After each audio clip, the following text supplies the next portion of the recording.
तो इस वॉचर में हम देखेंगे क्रेडिट नोट।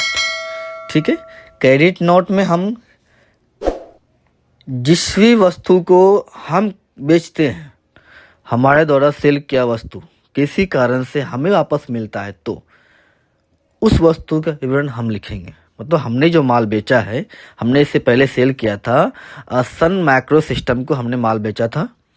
ठीक है, तो हमारा माल किसी कारण से डैमेज हो गया हो तो 5,000 का वो डैमेज सामान हम वापस ले रहे हैं, हम वो हमें रिटर्न कर रहा है और हम रिसीव कर रहे हैं। तो हमें बनाना है 2 लेजर्स।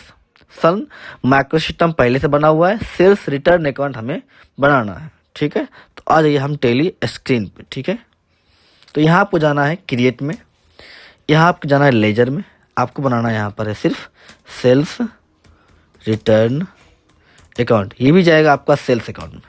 हम सेव कर लिए। सेव करने के बाद आपको जाना है बैक करके वाउचर पे जाना है।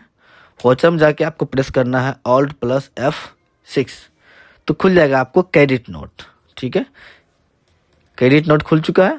क्रेडिट नोट में आपको क्वेश्चन बनाना है goods return bye Sun micro system, क्योंकि सन माइक्रो सिस्टम से ही आपने सामान पहले सामान दिया था उसको। ठीक है, तो अब वो सामान आपको दे रहा है, तो इस बार वो CR आएगा, उस बार DR था क्योंकि वो पाने वाला था। इस बार वो देने वाला है तो वो CR होगा, क्योंकि पर्सनल अकाउंट में पाने वाले को डेबिट, देने वाले को क्रेडिट करते थे। इस बार वो माल रिटर्न कर रहा है मुझे, मैं उससे सामान ले रहा हूँ तो वो मुझे वापस कर रहा है, तो हम उसको इंटर मारेंगे।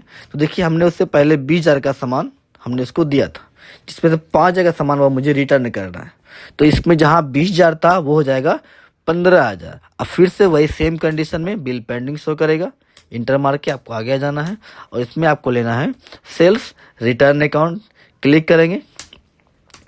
ठीक है, तो अब अगला क्वेश्चन जो हम देखेंगे इसी में कि हमने तो उसने हमें पेमेंट क्या बोलते हैं, माल तो ड्यू दिया था हमसे, वो उसने मैंने इसको 20,000 का सामान दिया, 5,000 का सामान डैमेज निकला, उसने मुझे रिटर्न कर दिया, 15,000 उसके पास अभी भी बकाया है मेरा, अब वो पैसा मुझे देगा।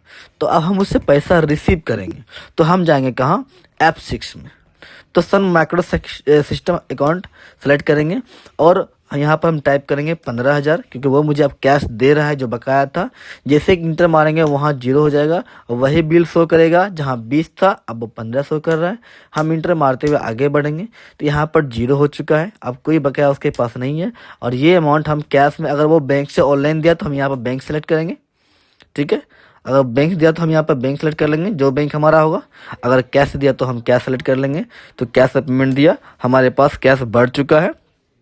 ठीक है, 32 था, अब 15 इसमें इन हुआ है तो 47 हो चुका है। ये वाउचर भी आपका क्लियर हो चुका है। ठीक है।